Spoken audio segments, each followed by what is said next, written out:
Hello everyone.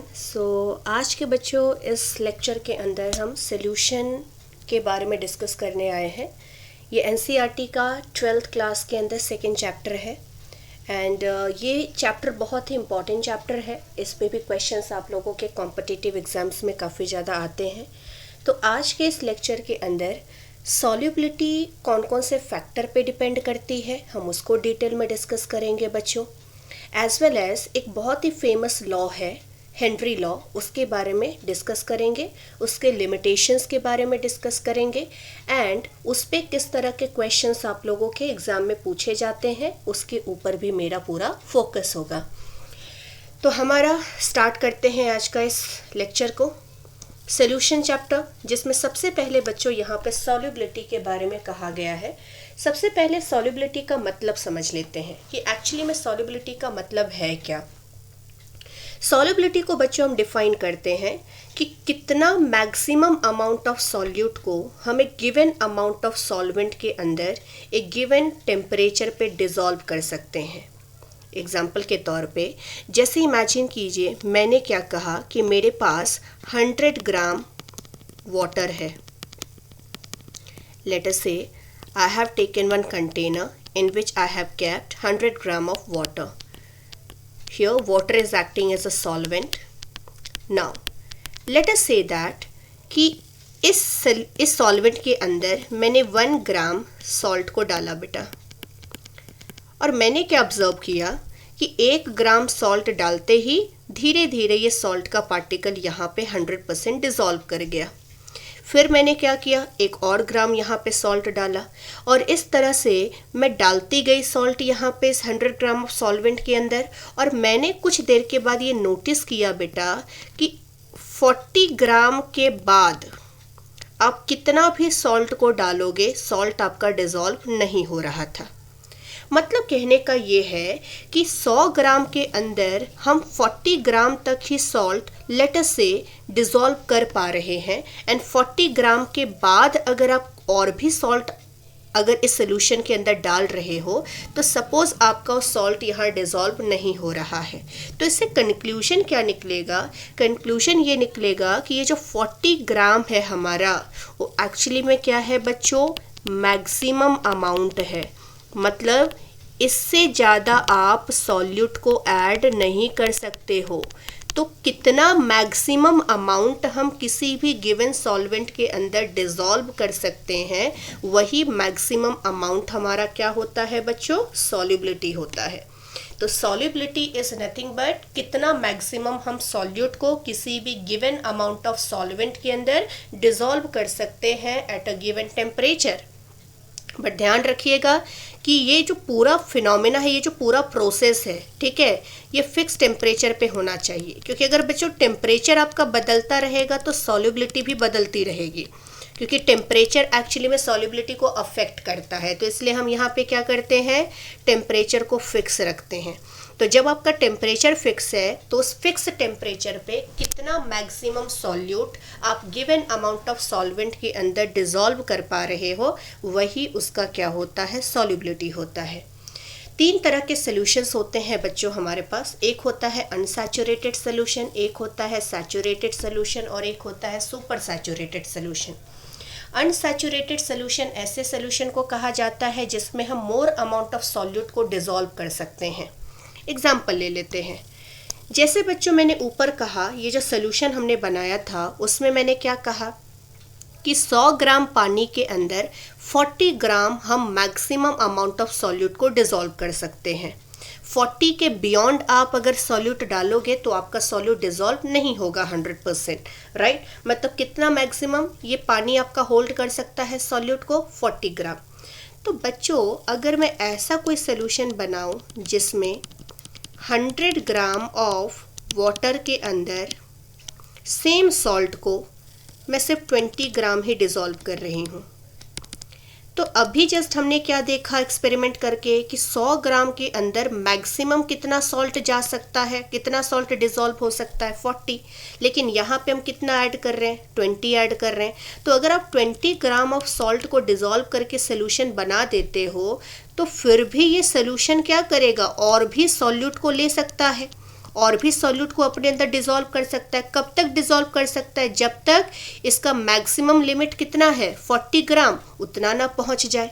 मतलब अगर आप ऐसा अमाउंट लेते हो जो इसके मैक्सिमम अमाउंट से कम है, मतलब जितना ये जो सॉल्वेंट है हमारा जितना मैक्सिमम क्वांटिटी को ये होल्ड कर सकता है, अगर उससे हम सॉल्यूट की क्वांटिटी कम डाल देते हैं सोल्यूशन के अंदर, तो हम ऐसे सोल्यूशन को क्या कहते हैं? अनसैचुरेटेड सोल्यूशन कहते हैं। और अनसैचुरेटेड सोल्यूशन के अंदर बच्चों क्या होता है, हम फर्दर भी सॉल्यूट को ऐड कर सकते हैं। जैसा कि हमने देखा कि अगर 20 ग्राम को ऐड करके मैं सोल्यूशन बना रही हूँ तो उसके पास और भी 20 ग्राम को रखने की टेंडेंसी है, और भी 20 ग्राम एक्स्ट्रा वो होल्ड कर सकता है, क्योंकि इस 100 ग्राम के पास मैक्सिमम कैपेसिटी कितने को होल्ड करने की है? 40 ग्राम को। अगर मैं सपोज 39 ग्राम यहाँ डालूंगी तभी भी मेरा सोल्यूशन अनसैचुरेटेड ही कहलाएगा, क्योंकि उसके पास 1 ग्राम और भी सॉल्यूट को होल्ड करने की टेंडेंसी है। तो ऐसे सोल्यूशन जहाँ पे बच्चों हम और भी सॉल्यूट को डिसॉल्व करवा सकते हैं सोल्यूशन के अंदर, ऐसे सोल्यूशन हमारे लिए अनसैचुरेटेड सोल्यूशन होते हैं। दूसरा है सैचुरेटेड सोल्यूशन। सैचुरेटेड सोल्यूशन बच्चों ऐसे सोल्यूशन को कहा जाता है जहाँ पे हम सॉल्यूट को डिसॉल्व नहीं कर सकते हैं फर्दर। एग्जाम्पल के तौर पे जैसे मैंने कहा यहाँ पे कि 40 ग्राम इस सॉल्वेंट के पास कैपेसिटी है 40 ग्राम ऑफ सॉल्ट को होल्ड करने की। अब सपोज मैंने ऐसा सोल्यूशन बनाया जिसमें मैं 100 ग्राम ऑफ पानी के अंदर 40 ग्राम ऑफ सॉल्यूट को डाल चुकी हूँ। तो जैसे आप 40 ग्राम ऑफ सॉल्यूट को 100 ग्राम ऑफ पानी के अंदर डालोगे, हमारा सोल्यूशन क्या होगा? ऑलरेडी यहाँ पे बन जाएगा सैचुरेटेड। मतलब यहाँ पे मैं क्या कहूँगी कि अगर इस पानी के पास कैपेसिटी थी 40 ग्राम ऑफ सॉल्यूट को होल्ड करने की, और एग्जैक्टली उतना ही सॉल्यूट जब हम यहाँ डिसॉल्व कर देते हैं इस 100 ग्राम ऑफ वाटर के अंदर, तो ऐसे सोल्यूशंस जो होते हैं उन्हीं को सैचुरेटेड सोल्यूशन कहा जाता है। मतलब जितनी मैक्सिमम कैपेसिटी आपका सॉल्वेंट होल्ड कर सकता है सॉल्यूट का, अगर उतना ही एग्जैक्ट आप सॉल्वेंट के अंदर डाल के सोल्यूशन बना देते हो तो सोल्यूशन हमारा कैसा होता है बच्चों? सैचुरेटेड सोल्यूशन होता है। और ये ध्यान रखना है आपको बच्चों कि सैचुरेटेड सोल्यूशन के अंदर एक इक्विलिब्रियम एस्टैब्लिश होती है। किनके बीच में इक्विलिब्रियम एस्टैब्लिश होती है? जो अनडिसोशिएटेड पार्टिकल हैं और जो डिसोशिएटेड पार्टिकल हैं उनके बीच में एक इक्विलिब्रियम आपका एस्टैब्लिश होता है। एग्जाम्पल के तौर पे जैसे मान के चलिए मैंने यहाँ पे NaCl को पानी में डाल दिया, और सपोज NaCl का कितना क्वांटिटी डाला है? जितना मैक्सिमम ये सॉल्वेंट होल्ड कर सकता है। तो ऐसे सोल्यूशन तो हमारे लिए कैसे हो गए? सैचुरेटेड हो गए। अब इस सैचुरेटेड सोल्यूशन के अंदर क्या होता है बच्चों? ये जो NaCl है जैसे पानी में जाएगा ये Na प्लस और Cl माइनस के अंदर डिसोशिएट हो जाएगा, एंड साइमल्टेनियसली बैकवर्ड डायरेक्शन में Na प्लस और Cl माइनस कंबाइन करके क्या बनाएगा? NaCl बनाएगा।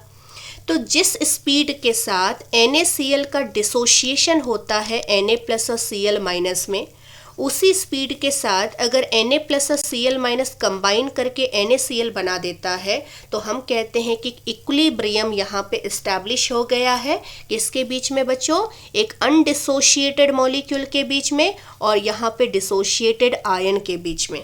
तो ध्यान रखिएगा कि सैचुरेटेड सोल्यूशन के अंदर जो अनडिसोशिएटेड फॉर्म है और जो डिसोशिएटेड आयन है इनके बीच में एक डायनामिक इक्विलिब्रियम भी इस्टेब्लिश हो जाता है।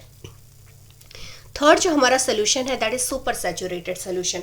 सुपर सैचुरेटेड सोल्यूशन ऐसे सोल्यूशंस को कहा जाता है जहाँ पे सॉल्यूट की क्वांटिटी जितना हमें सैचुरेशन के लिए रिक्वायरमेंट थी सॉल्यूट की, अगर उससे ज़्यादा सॉल्यूट हम डाल देते हैं सोल्यूशन को बनाने के लिए तो ऐसे सोल्यूशन हमारा सुपर सैचुरेटेड कहलाता है।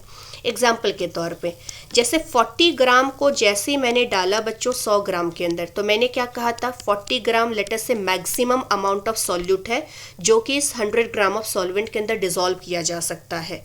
अगर सॉल्यूट की क्वांटिटी 40 ग्राम से कम थी तो हमने कहा सोल्यूशन हमारा कैसा है? अनसैचुरेटेड है। बट अगर हमारा सॉल्यूट की क्वांटिटी 40 ग्राम से ज़्यादा होगा इस सॉल्वेंट के अंदर, लेटर से 45 ग्राम डाल दिया मैंने, तो 45 ग्राम जो हमने डाला है वो एक्चुअली में क्या है? सॉल्वेंट की जितनी मैक्सिमम कैपेसिटी थी सॉल्यूट को होल्ड करने की, उससे ज़्यादा अमाउंट हम डाल रहे हैं। ऐसे सोल्यूशन जो बनाते हैं हम लोग, उनको क्या कहा जाता है? Super saturated. मतलब सुपर सैचुरेटेड ऐसे सोल्यूशंस होते हैं बच्चों जहाँ पे जितना सैचुरेशन करने के लिए हमें सॉल्यूट की रिक्वायरमेंट थी, अगर उससे ज़्यादा अमाउंट ऑफ सॉल्यूट को डाल दिया जाता है सॉल्वेंट में, तो हम कहते हैं कि सोल्यूशन हमारा सुपर सैचुरेटेड है। दूसरा यहाँ पे है factor affecting solubility of solid in liquid. किसी भी लिक्विड के अंदर जब हम सॉलिड को डिसॉल्व करना चाहते हैं तो कौन कौन से फैक्टर हैं जो इस सॉल्युबिलिटी को अफेक्ट करेगा, हम उसके बारे में बच्चों एक एक करके यहाँ पे डिस्कस करेंगे। तो सबसे पहले देखिए यहाँ पे क्या है, nature of solute and solvent. सबसे पहला जो बच्चों फैक्टर है ये है nature of solute and solvent. इसमें 3 पॉइंट है जो आपको ध्यान में रखने हैं। सबसे पहला पॉइंट, लाइक डिसॉल्व्स लाइक। ये फंडा है जो बहुत ही इंपॉर्टेंट फंडा है केमिस्ट्री के अंदर बच्चों। लाइक डिसॉल्व्स लाइक का मतलब है कि अगर सॉल्यूट का नेचर जैसा है, सॉल्वेंट का नेचर भी अगर वैसा ही है, तभी वो एक दूसरे में मिक्स हो सकते हैं। अगर सॉल्यूट का नेचर कुछ और है और सॉल्वेंट का नेचर कुछ और है, तो ये दोनों एक दूसरे में इंटरमिक्स नहीं हो सकते हैं। कहने का मतलब ये है बच्चों कि अगर सपोज सॉल्यूट आपका पोलार है तो पोलार सॉल्यूट प्रेफर करेगा पोलार सॉल्वेंट को। अगर सॉल्यूट आपका नॉन पोलार है तो ये हमेशा प्रेफर करता है नॉन पोलार सॉल्वेंट को। एक पोलार सॉल्यूट को कभी भी हम नॉन पोलार सॉल्वेंट में डिसॉल्व नहीं कर सकते हैं और एक नॉन पोलार सॉल्यूट को हम पोलार सॉल्वेंट में डिसॉल्व नहीं कर सकते हैं। तो यही हमें ध्यान रखना है कि नेचर ऑफ सॉल्यूट और सॉल्वेंट अगर मैच कर रहे हैं, सिमिलर है, तभी वो एक दूसरे में डिसॉल्व हो सकते हैं, अदरवाइज नहीं होंगे। एग्जाम्पल के तौर पे शुगर हो गया, NaCl हो गया, इनको हम पानी में डिसॉल्व कर सकते हैं बच्चों, बट अगर नैफ्थलीन की बात करें या बेंजीन की बात करें, इनको हम पानी में डिसॉल्व नहीं कर सकते हैं, क्योंकि वाटर हमारा क्या है बच्चों? Water is a polar solvent. और यहाँ पे हमारा नैफ्थलीन और बेंजीन क्या है बच्चों? They are non polar. तो नॉन पोलार सॉल्यूट कभी भी पोलार सॉल्वेंट में आपका डिसॉल्व नहीं होगा। But on the other hand sugar and NaCl हमारे क्या है? पोलार हैं, तो इसलिए ये पोलार सॉल्वेंट वाटर के अंदर डिसॉल्व हो जाते हैं। Point number 2 which is very very important in case of ionic solid. ये सेकेंड पॉइंट बच्चों आयोनिक सॉलिड के लिए काफ़ी ज़्यादा इंपॉर्टेंट है। This is for ionic solid. Actually में कोई भी आयोनिक सॉलिड सॉल्युबल है या इनसॉल्युबल है पानी के अंदर, ये डिसाइड करता है 2 फैक्टर। कौन कौन से फैक्टर हैं बच्चों? सबसे पहला है लैटिस एनर्जी और दूसरा है हाइड्रेशन एनर्जी। सबसे पहले दोनों का मतलब समझ लेते हैं। लैटिस एनर्जी का मतलब क्या होता है बच्चों? सबसे पहले लैटिस एनर्जी का मतलब होता है जैसे मान के चलिए आपके पास 1 मोल ऑफ NaCl है, ये सॉलिड फॉर्म में है। 1 मोल ऑफ आयोनिक कंपाउंड मैंने ले लिया जो कि सॉलिड फॉर्म में है। अगर बच्चों NaCl को गौर से देखोगे तो एक्चुअली में इनके अंदर क्या है? Na प्लस और Cl माइनस के बीच में एक बहुत ही ज़्यादा strong electrostatic force of attraction है। इलेक्ट्रोस्टैटिक फोर्स ऑफ अट्रैक्शन है। अब ये जो इलेक्ट्रोस्टैटिक फोर्स ऑफ अट्रैक्शन है, उसकी वजह से कैटायन और एनायन एक दूसरे के साथ काफ़ी ज़्यादा स्ट्रांगली अट्रैक्टेड है। अगर इन अट्रैक्शन को हटाना हो, अगर इनके बीच का जो अट्रैक्शन है अगर उसको ब्रेक करना हो, तो हमें क्या करना पड़ेगा? कुछ एनर्जी सप्लाई करनी पड़ेगी।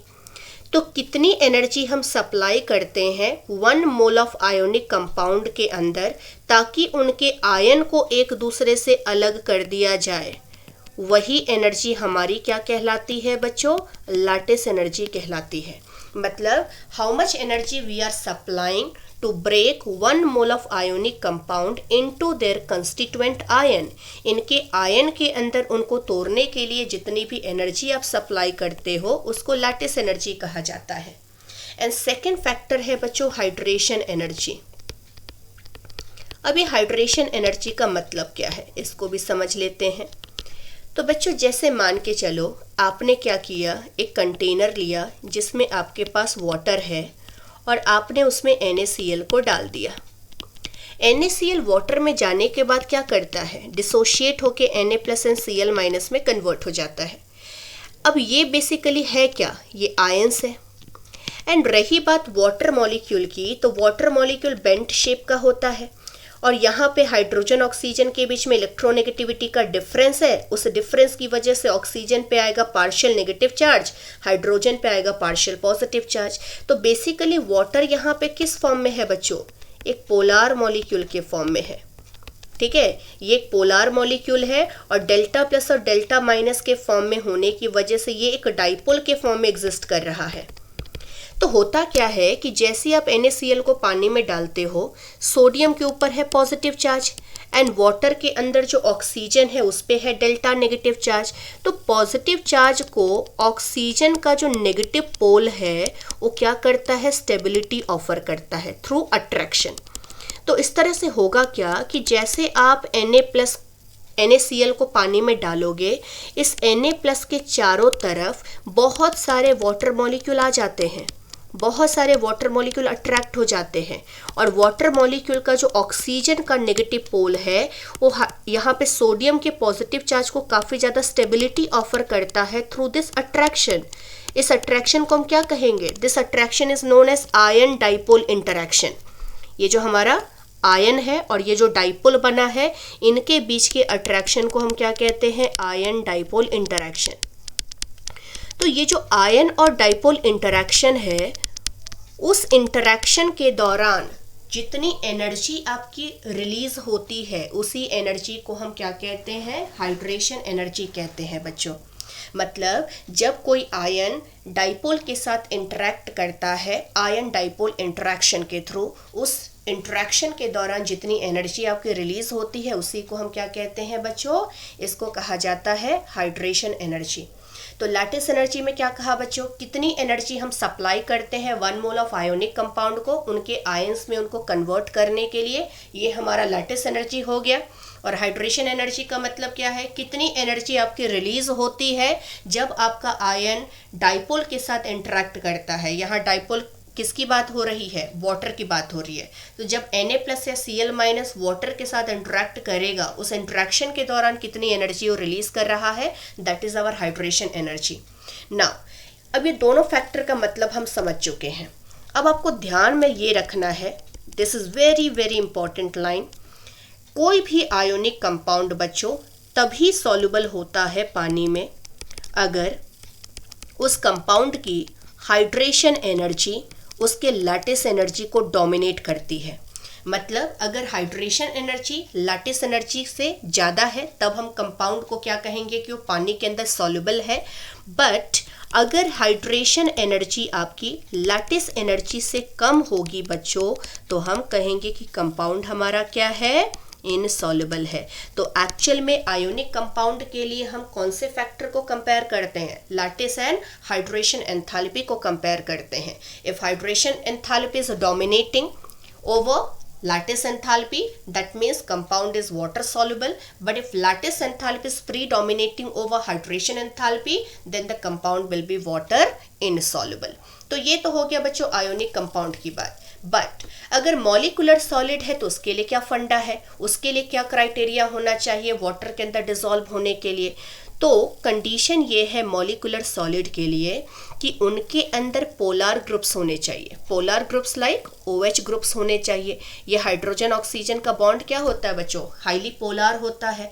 तो पोलार ग्रुप्स अगर अवेलेबल है ना, तभी जाके ये वाटर के अंदर क्या होते हैं, ऐसे सॉलिड डिसॉल्व हो जाते हैं। अगर पोलार ग्रुप्स नहीं है तो ये कभी भी पोलार सॉल्वेंट के अंदर डिसॉल्व नहीं होंगे। रेदर वो किस तरह के सॉल्वेंट को प्रेफर करेंगे, नॉन पोलार सॉल्वेंट को प्रेफर करेंगे। तो सबसे पहला जो फैक्टर है बच्चों कि आपने सॉल्यूट कैसा ले रखा है, सॉल्वेंट कैसा ले रखा है, उस पे भी आपकी सॉल्युबिलिटी डिपेंड करती है। दूसरा है बच्चों यहाँ पे टेम्परेचर। टेम्परेचर में क्या देखा गया, इसको हम प्रूव करेंगे। एक्चुअली में टेम्परेचर में क्या देखा गया है, टेम्परेचर का इफेक्ट कैसे होता है। अगर आपका डिसोल्यूशन प्रोसेस एक्सोथर्मिक है, dissolution process in the sense, इसका मतलब है कि जब हम सॉल्वेंट के अंदर सॉल्यूट को डाल के सोल्यूशन जब बनाते हैं बच्चों, तो ऐसा देखा गया है कि बहुत सारे टाइप के सॉल्यूट ऐसे होते हैं जिनको जब हम पानी में डाल के उसका सोल्यूशन बनाते हैं तो हीट आपकी रिलीज होती है, और बहुत सारे सॉल्यूट ऐसे हैं जिनको पानी में डाल के जब उनका सोल्यूशन बनाया जाता है तो हीट को एब्जॉर्ब कर लिया जाता है। मतलब जब सॉल्यूट को सॉल्वेंट में मिला के सोल्यूशन बनाया जाता है तो ये जो सोल्यूशन फॉर्मिंग प्रोसेस है ये एक्सोथर्मिक भी होते हैं और सम केसेस में एंडोथर्मिक भी होते हैं, डिपेंड करता है कि सॉल्यूट कैसा है।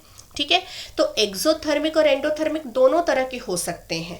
तो देखा क्या गया है बच्चों कि एक्सोथर्मिक प्रोसेस जो होती है, मतलब जब सॉल्यूट को सॉल्वेंट में डाल के जब सोल्यूशन बनाते हैं, अगर सोल्यूशन बनाने के टाइम पे हीट आपकी रिलीज होती है ना, तो हम क्या कहेंगे कि प्रोसेस हमारा एक्सोथर्मिक है।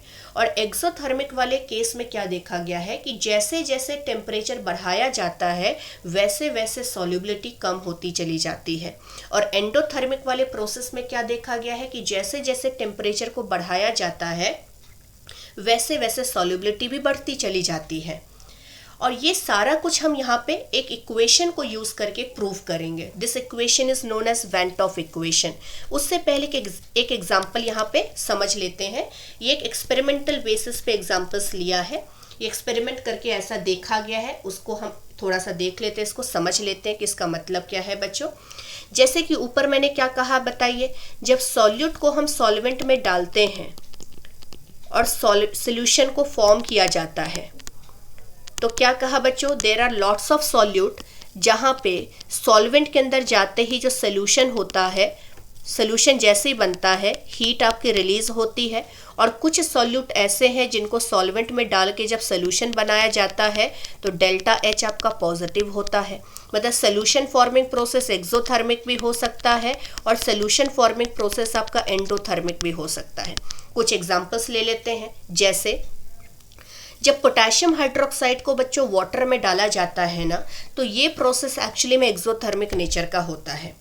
और एक्सोथर्मिक प्रोसेस अगर है तो ऊपर जैसा मैंने कहा कि ऊपर मैंने क्या कहा था कि अगर प्रोसेस एक्सोथर्मिक है तो सॉल्युबिलिटी आपकी डिक्रीज कर जाती है अगर आप टेम्परेचर को क्या करते हो, बढ़ा देते हो।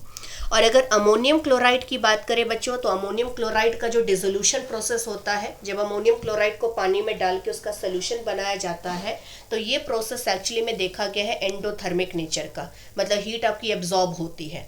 तो जहाँ पे एंडोथर्मिक है वहाँ पे सॉल्युबिलिटी आपकी क्या होती है, टेम्परेचर के बढ़ाने से बढ़ती है। अब इसको हम प्रूव कर लेते हैं with the help of van't Hoff equation. Van't Hoff equation बच्चों यहाँ पे इस इक्वेशन को आप लोगों को ध्यान में रखना पड़ेगा। वेन टॉफ इक्वेशन है हमारा log of S2 by S1 equal to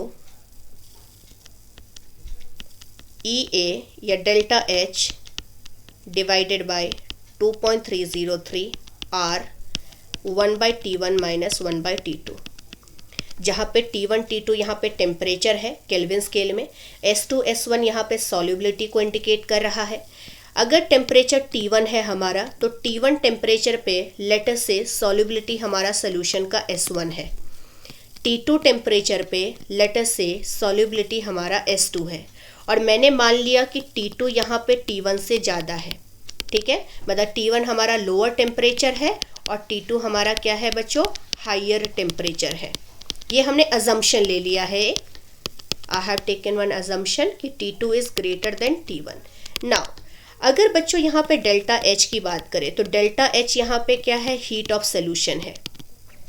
heat of solution मतलब जब हम सॉल्यूट को सॉल्वेंट में डाल के उसका सोल्यूशन बनाते हैं तो सोल्यूशन फॉर्मिंग प्रोसेस के दौरान कितनी एंथैल्पी में चेंज आता है। ठीक है, अब यहाँ पे देखिए बच्चों मैं 3 केसेस ली हूँ। ये सब कुछ मैंने वही लिखा है जो यहाँ पे लिखा है। S1 हमारा क्या है बच्चों, सॉल्युबिलिटी या T1 टेम्परेचर है। S2 मतलब सॉल्युबिलिटी या T2 टेम्परेचर है। डेल्टा H सोल्यूशन हमारा क्या है, enthalpy change during the dissolution process. अब केसेस को हम एक एक करके ध्यान से अंडरस्टैंड करेंगे। केस 1 मैंने क्या लिया है बच्चों कि अगर डेल्टा H सोल्यूशन 0 है, मतलब कहने का ये है कि जब सॉल्यूट को सॉल्वेंट में डिसॉल्व करके सोल्यूशन बनाया जाए, अगर सपोज उस सोल्यूशन बनाने के दौरान एंथैल्पी में कोई भी चेंज ना आए तो डेल्टा H सोल्यूशन अगर 0 है बच्चों तो S2 will be equal to S1। कैसे, इसको प्रूव कर लेते हैं। लॉग हमारा क्या है, देखिए equation, log of S2 by S1 equal to delta H by 2.303 R into 1/T1 minus 1/T2। अब डेल्टा एच को मैंने कितना लिया है, पहले केस में 0। अगर ये 0 हो गया बेटा तो 0 multiplied by any number will be 0 only. इसका मतलब राइट साइड हमारा कितना हो गया, 0। अब 0 कब होता है, log 1 की वैल्यू 0 होती है। तो मैं क्या लिख सकती हूँ, log S2 by S1 equal to 0 को मैं log 1 लिख सकती हूँ, क्योंकि log 1 की वैल्यू 0 ही होती है। तो दोनों तरफ log आपका कैंसिल हो जाएगा, तो S2 by S1 equal to 1, और यहाँ से हमें क्या पता चला, S2 will be equal to S1। मतलब कहने का ये है कि चाहे आप टेम्परेचर को T1 से T2 पे बढ़ा दें, क्योंकि मैंने ऊपर क्या असम्पशन लिया था, T2 is greater than T1। मतलब इमेजिन कीजिए कि आपका जो सोल्यूशन था बेटा वो इनिशियली था T1 टेम्परेचर पे, आपने उस सोल्यूशन का टेम्परेचर बढ़ा के उसको कितना कर दिया, T2। बट टेम्परेचर को आप बढ़ा भी रहे हो, लेकिन अगर डेल्टा एच सोल्यूशन आपका 0 है ना, तो S2 हमेशा किसके बराबर होगा, S1 के। और S2 और S1 क्या है, these are the solubility at two different temperature। और as you can see that even though T2 is greater than T1 but still S1 is equal to S2। मतलब टेम्परेचर को आप बढ़ा भी रहे हो तो भी solubility आपकी बराबर है। मतलब जितना ओरिजिनल सॉल्युबिलिटी है टेम्परेचर के बढ़ाने से पहले, उतनी ही सॉल्युबिलिटी टेम्परेचर के बढ़ाने के बाद भी आ रहा है। मतलब टेम्परेचर के सॉल्युबिलिटी क्या है बच्चों, इंडिपेंडेंट है। आप टेम्परेचर इंक्रीज कर रहे हो फिर भी सॉल्युबिलिटी आपकी बराबर है, इक्वल है। तो जब आपका ऐसा सोल्यूशन है जहाँ पे एंथैल्पी में चेंज नहीं आता है सॉल्यूट को सॉल्वेंट में डालने के दौरान, हम क्या कहेंगे, टेम्परेचर को इंक्रीज कीजिए या टेम्परेचर को डिक्रीज कीजिए, आपकी सॉल्युबिलिटी हमेशा सेम ही रहेगी, कांस्टेंट रहेगी, क्योंकि ऐसे केस में जो सॉल्युबिलिटी होती है वो टेम्परेचर पे डिपेंड नहीं करती है। Case number 2, delta H solution अगर सपोज पॉजिटिव है बच्चों, तो इसका भी केस ले लेते हैं। ध्यान दीजिए, डेल्टा एच यहाँ पे पॉजिटिव है, सपोज इसको पॉजिटिव ले लिया, इसको मैं क्या लिख सकती हूँ, I can write this as T2 minus T1 divided by T1 T2। तो इसको मैं अलग लिख लेती हूँ, log S2 by S1 equal to delta H by 2.303 R, और इसको मैं T2 minus T1 by T1 T2 ले सकती हूँ। जैसा कि बच्चों मैंने ऊपर अजम्पशन लिया था कि T2 is greater than T1, तो अगर T2 T1 से ज़्यादा है तो ये डिफरेंस भी हमेशा पॉजिटिव होगा। तो इसका मतलब ये जो हमारा क्वांटिटी है ब्रैकेट के अंदर, ये एक्चुअली में एक पॉजिटिव क्वांटिटी है। R एक पॉजिटिव नंबर है, this is universal gas constant 8.314, और डेल्टा एच को भी मैंने क्या ले लिया है, पॉजिटिव ले लिया है। तो पॉजिटिव नंबर को जब पॉजिटिव नंबर से मल्टीप्लाई करेंगे तो रिजल्ट भी तो हमें एक पॉजिटिव नंबर ही मिलेगा, है ना।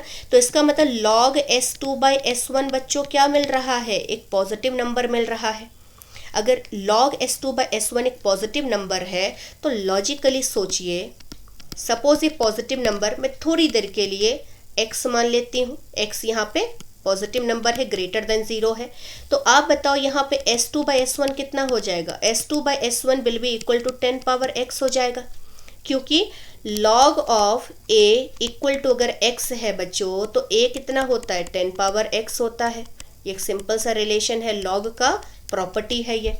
तो S2 बाई S1 कितना हो गया, 10 पावर x। तो अब आप देख सकते हैं कि x यहाँ पे मैंने क्या लिया, एक पॉजिटिव नंबर। तो 10 का पावर अगर कोई पॉजिटिव नंबर होगा बच्चों, तो इसका मतलब क्या हुआ कि ये जो क्वांटिटी है हमारा S2 बाई S1 ये ग्रेटर देन 1 होगा। लेट अस से x आपका 1 है तो 10 पावर 1 विल बी 10। अगर x सपोज यहाँ पे 2 है तो 10 पावर 2 विल बी 100। मतलब x की कोई भी वैल्यू अगर हम लेंगे जो कि पॉजिटिव वैल्यू होगा, वो हमेशा ये क्वांटिटी आपका 1 से तो ज़्यादा ही आएगा। तो S2 बाई S1 अगर ग्रेटर देन 1 है तो S2 will be greater than S1। मतलब हम क्लियरली देख सकते हैं कि जब टेम्परेचर को हमने T1 से T2 किया, जहाँ पे T2 is greater than T1, तो हमारा S2 भी ग्रेटर देन S1 आ रहा है। कहने का मतलब है कि जब आपका सोल्यूशन T1 टेम्परेचर पे था तो उसकी सॉल्युबिलिटी थी S1। जब आपका टेम्परेचर T2 हो गया तो सोल्यूशन की सॉल्युबिलिटी S2 हो गई। और जब मैंने T1 से T2 पे टेम्परेचर को इंक्रीज कर दिया तो आप देख सकते हैं कि एंडोथर्मिक वाले केस में आपकी सॉल्युबिलिटी भी क्या हो रही है, इनिशियल सॉल्युबिलिटी से ज़्यादा हो रही है। मतलब टेम्परेचर बढ़ा रहे हो तो सॉल्युबिलिटी भी बढ़ रही है। मतलब टेम्परेचर और सॉल्युबिलिटी क्या है बच्चों, डायरेक्टली प्रोपोर्शनल है। मतलब टेम्परेचर को बढ़ाएंगे तो सॉल्युबिलिटी आपकी बढ़ती चली जाएगी। कौन से केस में?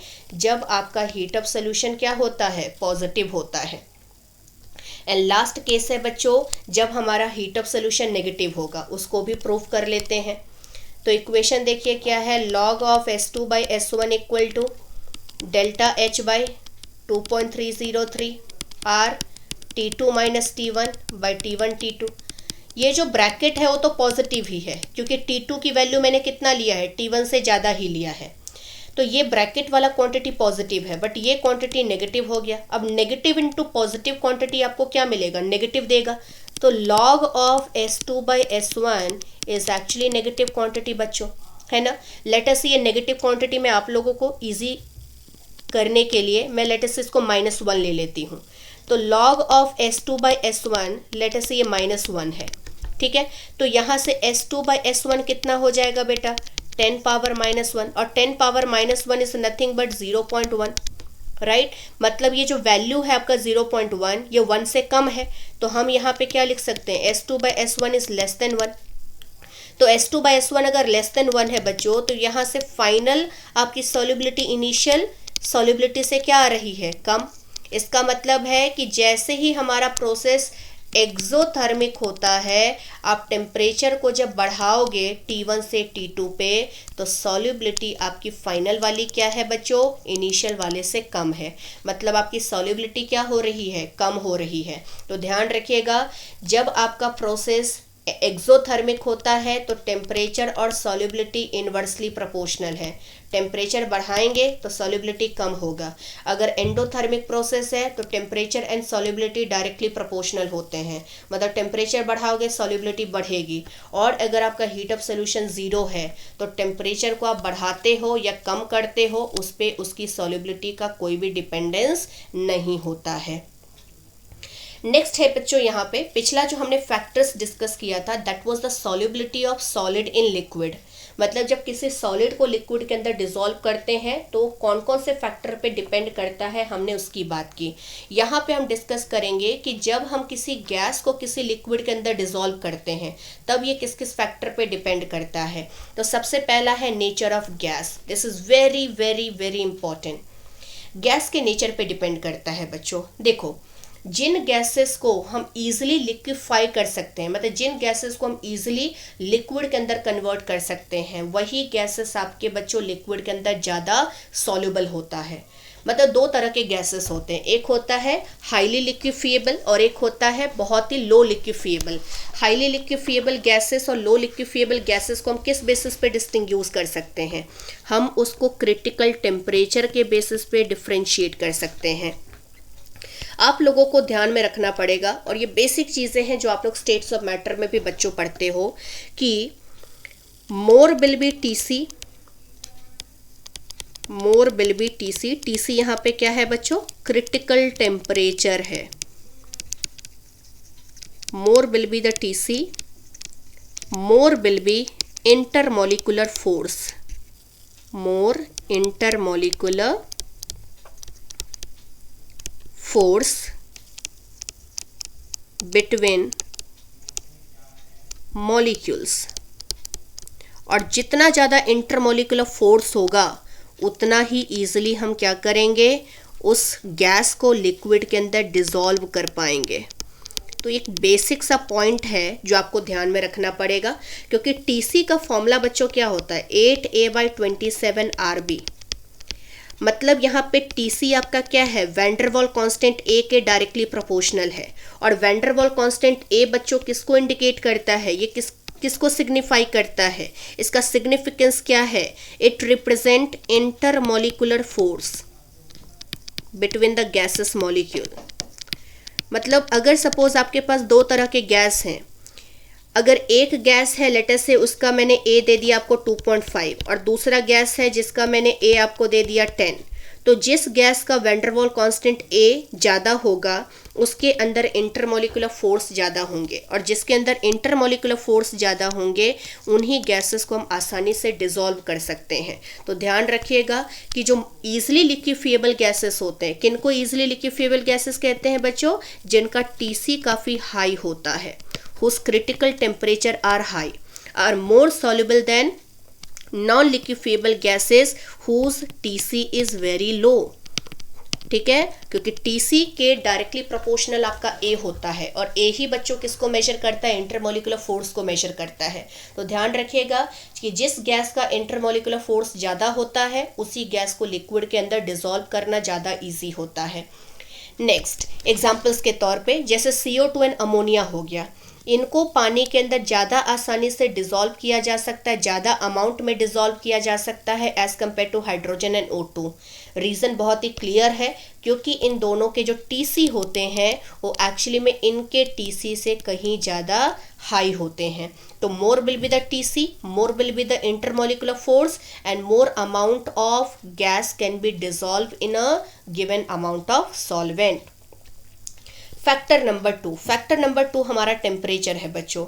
जितने भी गैसेस होते हैं, ये ध्यान रखना है आप लोगों को, जितने भी गैसेस होते हैं इन सभी गैसेस का जो डिसोल्यूशन प्रोसेस होता है लिक्विड के अंदर वो हमेशा एक्सोथर्मिक होता है।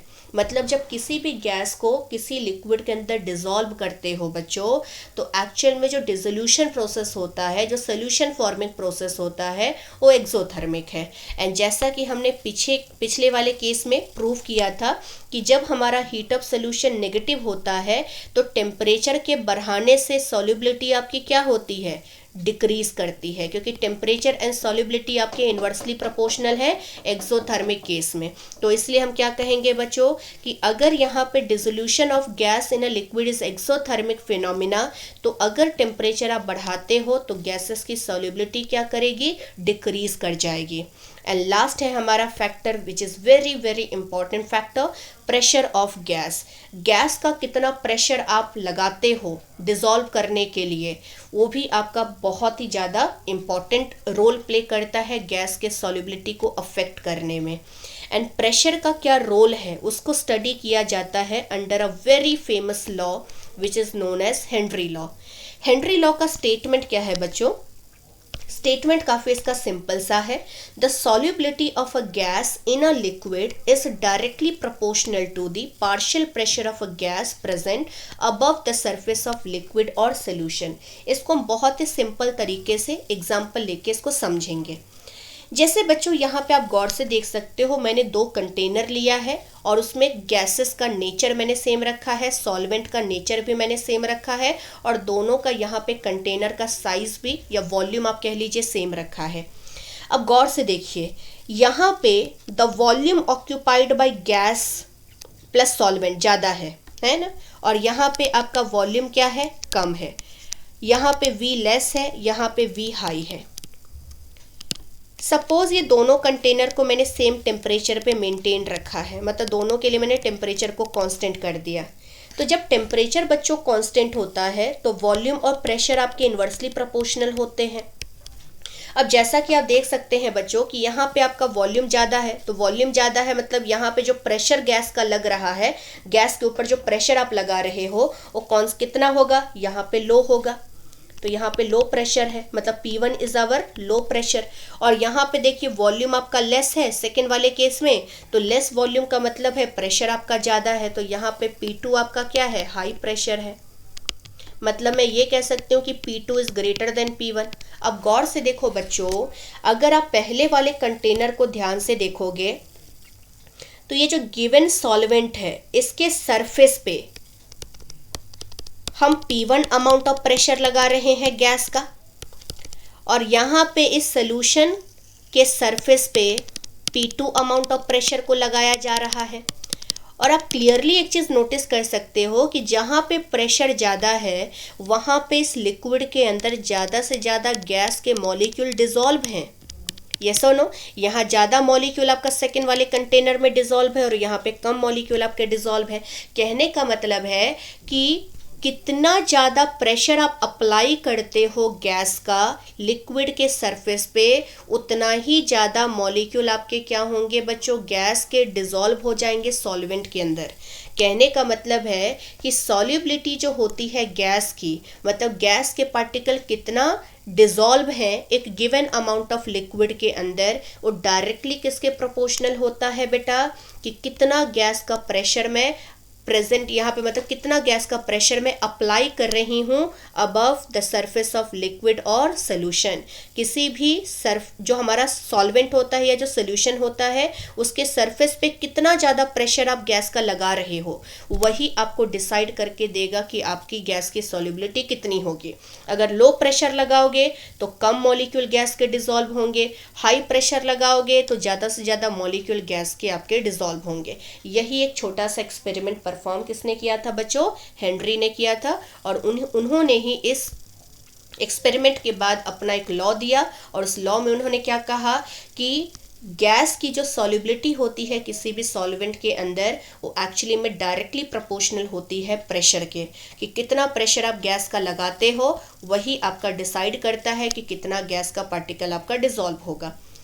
इस स्टेटमेंट को मैं सिंप्लीफाई अगर कर दूं बेटा, ये जो हमारा स्टेटमेंट है जो हेनरी ने दिया था, अगर इसको हम और भी सिंप्लीफाई कर दे तो हम ये कह सकते हैं, mass of a gas dissolve per unit volume of a solvent is proportional to the pressure of gas at a constant temperature.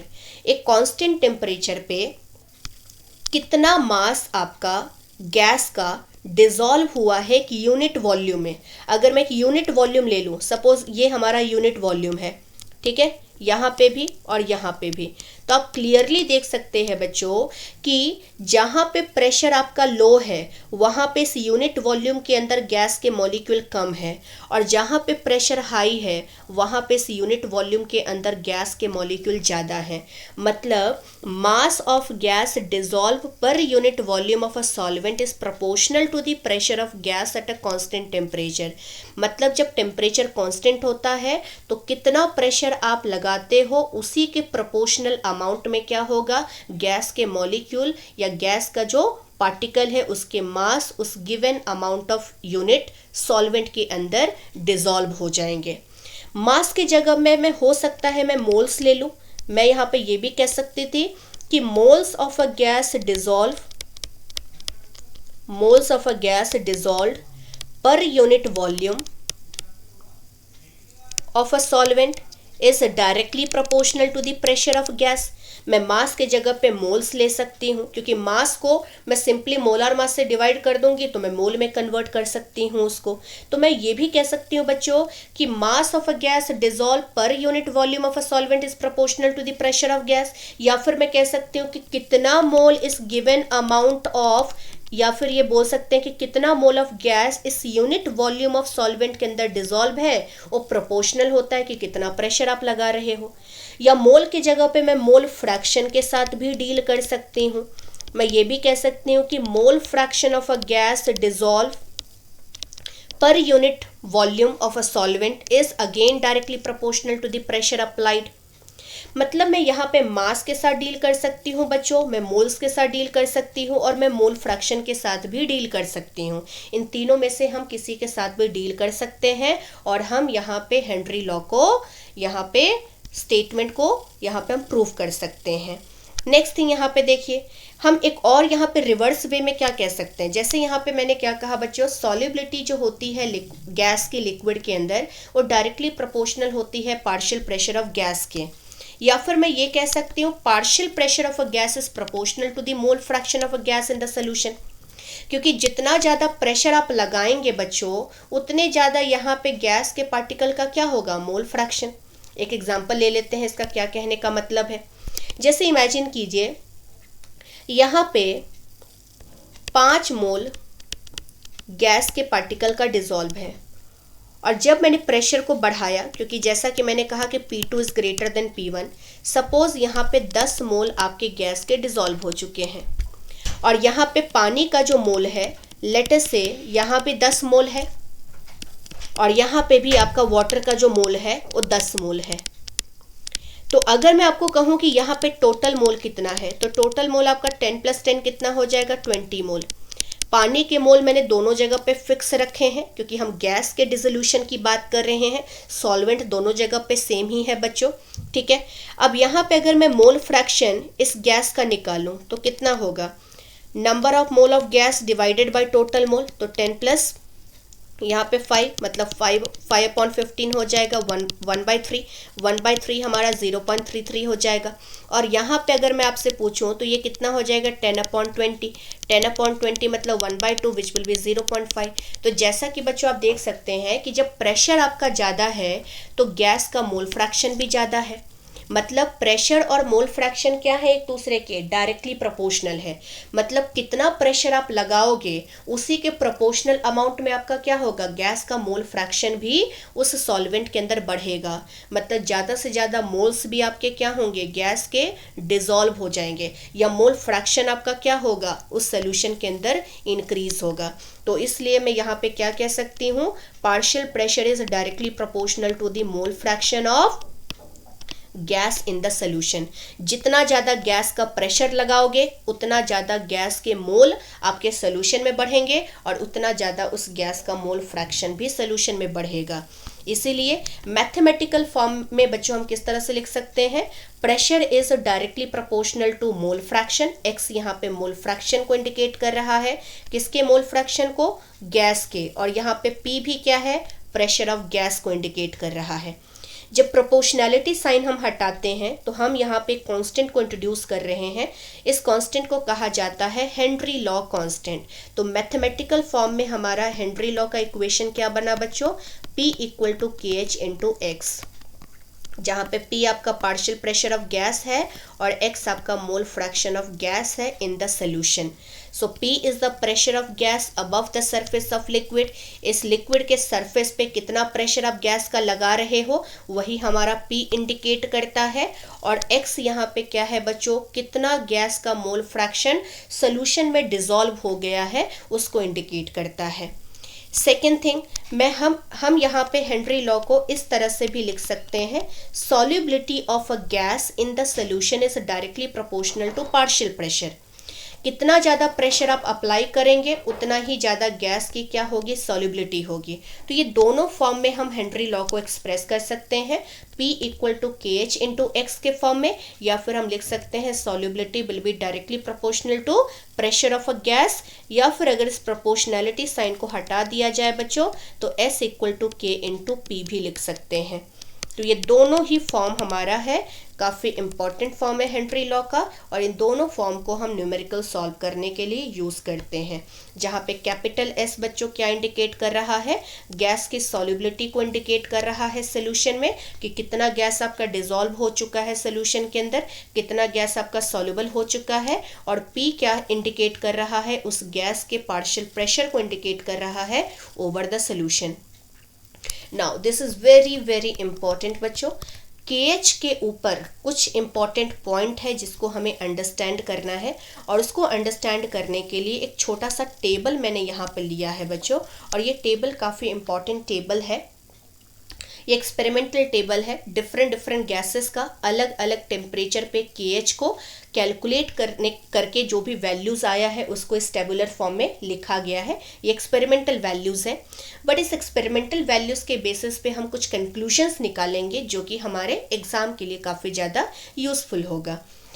सबसे पहले पॉइंट गौर से देखिए बच्चों, अगर आप इस टेम्परेचर की बात करो, इस टेम्परेचर की, जहाँ पे टेम्परेचर आपका कितना है 293 केल्विन, तो इस टेम्परेचर पे हीलियम गैस का KH 144.97 है, हाइड्रोजन का 69.16 है, नाइट्रोजन का 76.48 है, एंड ऑक्सीजन का 34.86 है।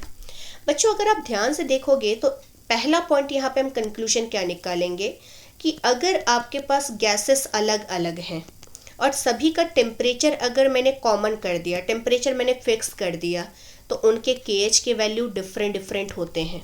मतलब eight a given temperature, at a fix temperature, every gases have different KH value. ये पहला कंक्लूजन हमें ध्यान में रखना पड़ेगा हेनरी लॉ का, कि अगर टेम्परेचर कांस्टेंट है तो गैसेस के नेचर अगर डिफरेंट है तो उनका KH वैल्यू भी आपका डिफरेंट होता है। मतलब KH is the characteristics of every different gases. हर एक गैसेस का जो KH होता है वो फिक्स होता है एट अ गिवन टेम्परेचर, और वो डिफरेंट होता है डिफरेंट गैसेस के लिए। पॉइंट नंबर 2 क्या है? KH is directly proportional to temperature. इसको भी समझ लेते हैं। जैसे यहाँ पे देखिए बच्चों, मैं नाइट्रोजन की ही बात कर रही हूँ। दो यहाँ पे नाइट्रोजन, मैंने 2 कॉलम में नाइट्रोजन लिया है और यहाँ पे मैंने नाइट्रोजन के ही टेम्परेचर को चेंज कर दिया। गैस मैंने सेम रखा है, गैस हमारा सेम है, लेकिन इसको 2 अलग अलग टेम्परेचर पे देखा गया।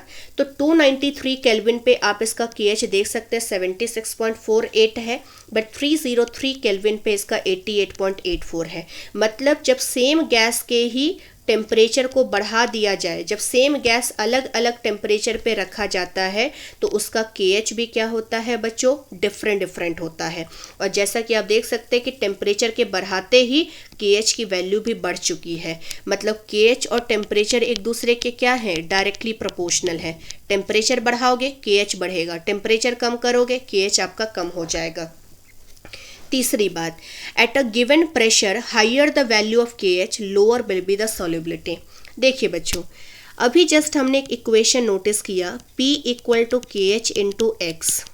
एक्स यहाँ पे क्या है? This is the mole fraction of gas in the solution. Mole fraction of gas in the solution का मतलब क्या है? बेसिकली सॉल्युबिलिटी, मतलब कितना गैस आपका डिसॉल्व हो चुका है। तो अगर सपोज आपके पास प्रेशर को कांस्टेंट रख दिया जाए, प्रेशर अगर आपका फिक्स हो जाए, तो प्रेशर को फिक्स रखने से जो मोल फ्रैक्शन ऑफ गैस है सॉल्यूशन में, वो KH के क्या हो जाएगा? Inversely proportional. इसका मतलब अगर KH आप बढ़ाओगे, KH अगर आपका ज़्यादा है किसी गैस का, तो उस गैस की सॉल्युबिलिटी क्या होगी? लेस होगी। मतलब KH और जो सॉल्युबिलिटी होती है गैस का बच्चों, ये एक दूसरे के इन्वर्सली प्रोपोर्शनल होता है एट अ फिक्स्ड प्रेशर। मतलब अगर मैं मान के चलूँ हाइड्रोजन और हीलियम ले लेती हूँ बच्चों, हाइड्रोजन एंड हीलियम मैंने ले लिया, एंड लेट अस से मैंने दोनों के प्रेशर कांस्टेंट कर दिए। ठीक है, प्रेशर मैंने कांस्टेंट कर दिया। तो जब मैं प्रेशर यहाँ पे दोनों का कांस्टेंट कर दूंगी, तो जिसका KH ज़्यादा होगा उसकी सॉल्युबिलिटी कम होगी। तो अगर हाइड्रोजन एंड हीलियम को ही कंपेयर करें बच्चों, टेम्परेचर भी मैंने सेम रख दिया है, प्रेशर भी लेटेस्ट से मैंने सेम रख दिया, तो किसकी सॉल्युबिलिटी इन दोनों के बीच में ज़्यादा होगी? हाइड्रोजन की, क्योंकि इसका KH क्या है? कम है। Lower KH implies more solubility, higher KH implies less solubility। सो ये आपको ध्यान में रखना पड़ेगा कि KH और solubility एक दूसरे के इन्वर्सली प्रोपोर्शनल होता है at a given pressure. And last point बच्चों, KH is directly proportional to temperature, जो कि मैंने ऊपर कहा। और अभी हमने क्या पढ़ा? KH और solubility एक दूसरे के इन्वर्सली प्रोपोर्शनल होते हैं। KH और सॉल्युबिलिटी एक दूसरे के इन्वर्सली प्रोपोर्शनल होते हैं। तो इसका मतलब है टेम्परेचर और सॉल्युबिलिटी भी एक दूसरे के क्या होंगे? गैस के इन्वर्सली प्रोपोर्शनल होंगे। मतलब अगर आप सोल्यूशन का टेम्परेचर बढ़ाते जाओगे तो गैस की जो सॉल्युबिलिटी होगी वो कम होती चली जाएगी। तो ये एक बहुत ही इंपॉर्टेंट पॉइंट है जिसके ऊपर आपके एग्जाम में क्वेश्चन पूछे जाते हैं कि KH and temperature directly proportional, KH and solubility inversely proportional, so that temperature and solubility are also inversely proportional with each other. Now, there are certain limitations of Henry's law बच्चों। Under these conditions, Henry law is not obeyed। First condition है आपका ध्यान रखना पड़ेगा कि pressure is not too high। अगर suppose आप ऐसा solution बना रहे हो जिसमें आपने गैस का प्रेशर काफ़ी ज़्यादा लगा दिया, वैसे केस में हेनरी लॉ को ओबे नहीं किया जाता है। उसके बाद अगर आपका टेम्परेचर काफ़ी लो है, बहुत ही लो है, तो वहाँ पे भी हेनरी लॉ नहीं लगता है। रीज़न बहुत सिंपल सा है बच्चों, क्योंकि जब प्रेशर को काफ़ी ज़्यादा हाई लगा देते हैं ना, तो वहाँ पे कितना भी ज़्यादा आपका नॉन लिक्विफेबल गैसेस क्यों ना हो, मतलब ऐसा गैस हो जो बिल्कुल भी पानी में डिसॉल्व नहीं होना चाहता है, बट अगर आप वैसे गैस को बहुत ही हाई प्रेशर पे रखते हो तो थोड़ा बहुत सॉल्युबल हो ही जाता है। इसी तरह से जब टेम्परेचर आपका काफ़ी लो होता है, काफ़ी लो, तो टेम्परेचर लो होने से क्या होती है, काइनेटिक एनर्जी पार्टिकल की कम हो जाती है, बहुत कम हो जाती है। और जब काइनेटिक एनर्जी पार्टिकल की कम हो जाती है तो पार्टिकल एक दूसरे के क्लोज आने लगते हैं, और जब पार्टिकल एक दूसरे के क्लोज आने लगते हैं तो धीरे धीरे उनके बीच में इंटरमोलिकुलर फोर्सेस ऑफ अट्रैक्शन बढ़ता चला जाता है, और इंटरमोलिकुलर फोर्सेस ऑफ अट्रैक्शन बढ़ने की वजह से उनकी सॉल्युबिलिटी भी बढ़ने लगती है। तो ऐसे गैस जिनको जबरदस्ती हमें डिसॉल्व करना पड़े, हाई प्रेशर लगा के या फिर टेम्परेचर को काफ़ी लो करके, वैसे केस में हेनरी लॉ आपका बिल्कुल भी एप्लीकेबल नहीं होता है। तो ये इनके लिमिटेशंस हैं कि प्रेशर को ना ही आप काफ़ी ज़्यादा रखिए और ना ही टेम्परेचर को आप काफ़ी कम रखिए। तीसरा कंडीशन, जिस कंडीशन में हेनरी लॉ ओबे नहीं किया जाता है, तीसरा है gases should not be highly soluble. ठीक है, हाईली सॉल्युबल गैसेस के ऊपर प्रेशर का इफेक्ट हम आसानी से ऑब्जर्व नहीं कर पाएंगे, प्रेशर का जो इफेक्ट होगा उस पर हम इजीली पता नहीं लगा पाएंगे। इसलिए गैसेस कैसा होना चाहिए बच्चों, हाईली सॉल्युबल नहीं होना चाहिए। चौथा, gases should not react with water. अगर कोई ऐसा गैस है जो पानी के साथ रिएक्ट कर रहा है, जैसे अमोनिया, अमोनिया को जैसे पानी में आप डालोगे ये रिएक्ट करके अमोनियम हाइड्रोक्साइड बना देता है, तो ऐसे केसेस में हम उन गैसेस की बात नहीं करते हैं। मतलब जो गैसेस आपके पानी के साथ रिएक्ट कर जाते हैं उन गैसेस के लिए हम हेनरी लॉ को बिल्कुल भी अप्लाई नहीं करते हैं। And last, gases should not dissociate और एसोसिएट इन सॉल्वेंट मॉलिक्यूल। ना डिसोशिएशन होना चाहिए गैस के पार्टिकल का, ना एसोसिएशन होना चाहिए। जैसे अगर मैं HCl लेती हूँ, HCl को पानी में डालूंगी तो बेटा ये टूट जाता है, डिसोशिएट कर जाता है H+ एंड Cl- में। तो ऐसा कोई केस ना हो, मतलब ऐसे गैसेस आप ना लो जो आपके पानी के अंदर जाते ही डिसोशिएट हो जाए। अगर ऐसे केसेस आप, मतलब ऐसे केसेस के अंदर जहाँ पे प्रेशर आपका काफ़ी ज़्यादा हो, टेम्परेचर आपका काफ़ी लो हो, गैसेस आपके हाईली सॉल्युबल हो, या गैसेस पानी के साथ रिएक्ट कर रहा है, या गैसेस पानी के अंदर जाके डिसोशिएट या एसोसिएट कर रहा है, इन कंडीशंस में हेनरी लॉ को हम ओबे नहीं कर सकते हैं। Do not obey Henry law, या फिर आप ये कह सकते हैं कि इन कंडीशंस के अंदर हेनरीज लॉ आपका फिट नहीं बैठेगा। नेक्स्ट यहाँ पे बच्चों salt numericals on Henry law.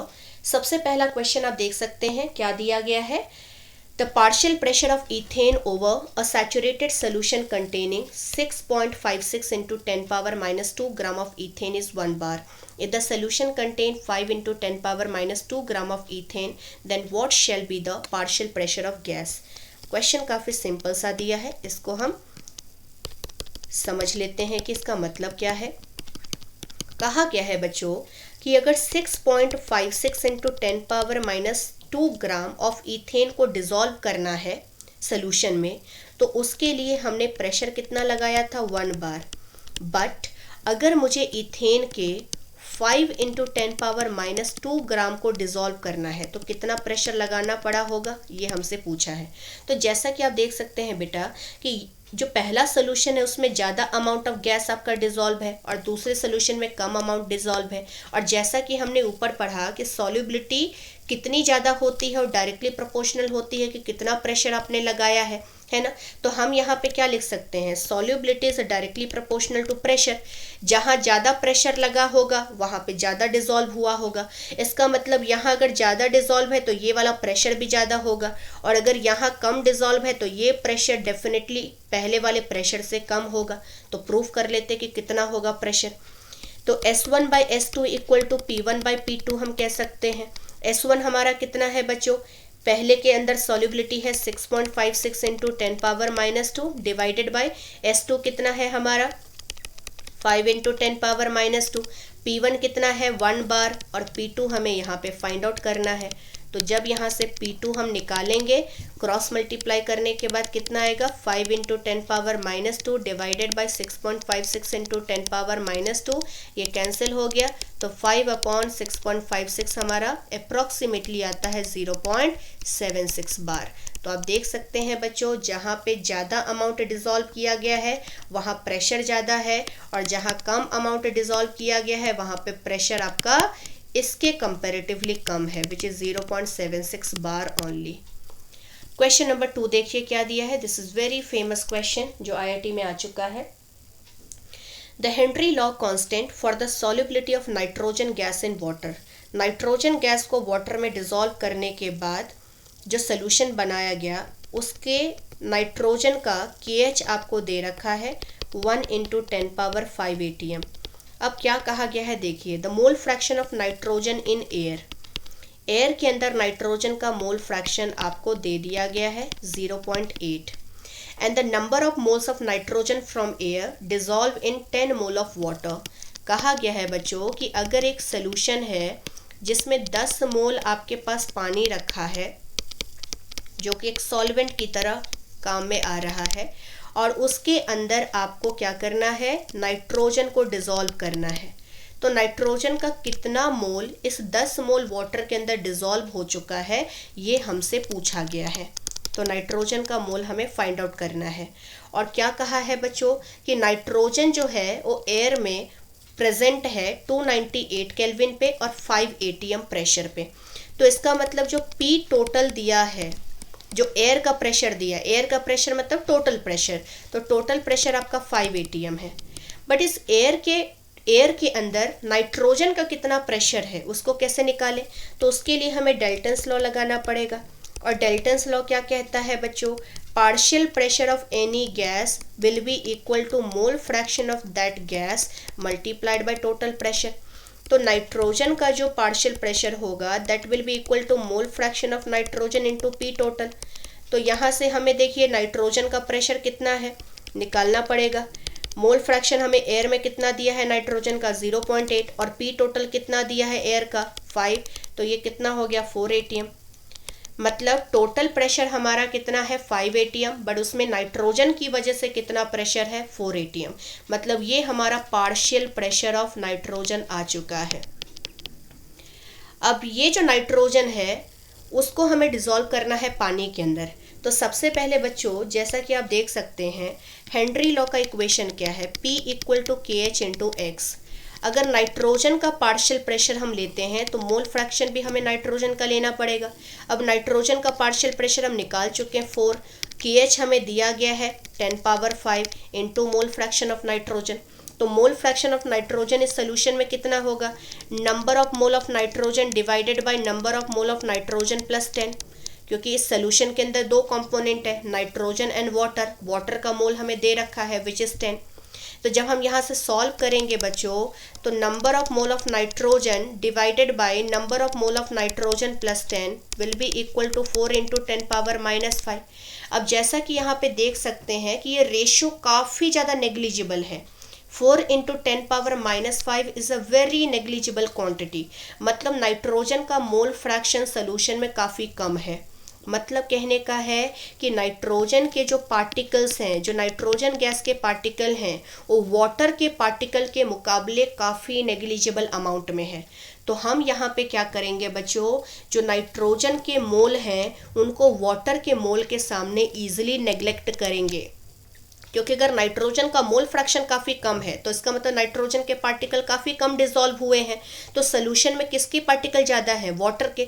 तो वाटर के मोल के सामने नाइट्रोजन के मोल को ईजिली हम डिनोमिनेटर में क्या करेंगे बच्चों, नेग्लेक्ट करेंगे। और आफ्टर नेग्लेक्टिंग हमें क्या मिलेगा, नाइट्रोजन के mole divided by 10 equal to 4 × 10⁻⁻5। तो यहाँ से हमें नाइट्रोजन के मोल कितना मिल जाएगा बच्चों, 4 × 10⁻⁻4 मिल जाएगा। तो इतने मोल हमने नाइट्रोजन के क्या किए हैं, डिसॉल्व किए हैं। सो आई होप आप लोगों को बच्चों ये वीडियो समझ में आ गया होगा। आज के इस लेक्चर में हमने कौन कौन से फैक्टर होते हैं जो सॉल्युबिलिटी को अफेक्ट करता है, गैसेस के केस में एज वेल एज सॉलिड के केस में हमने बात की। एंड साथ साथ में हमने यहाँ पे डिस्कस किया हेनरी लॉ को, और हेनरी लॉ के क्या क्या लिमिटेशंस हैं एंड किस तरह के क्वेश्चंस आपके आते हैं एग्जाम में, उनके ऊपर हमने पूरा फोकस किया। नेक्स्ट वाले लेक्चर में हम सेकेंड पार्ट के साथ आएंगे सोल्यूशन का, जिसके अंदर हम रॉल्ट लॉ के बारे में डिस्कस करेंगे। और इस तरह से हम अपना पूरा एक एक लेक्चर कंप्लीट करके सोल्यूशन चैप्टर को कंप्लीट करेंगे। तो अगर आप लोगों को वीडियो बच्चों पसंद आ रहा है तो प्लीज़ लाइक कीजिए मेरे वीडियोस को, एज वेल एज जिन बच्चों ने अभी तक सब्सक्राइब नहीं किया है, जिन व्यूअर्स ने अभी तक सब्सक्राइब नहीं किया है, प्लीज़ मेरे चैनल को सब्सक्राइब करके मुझे सपोर्ट कीजिए। Thank you everyone.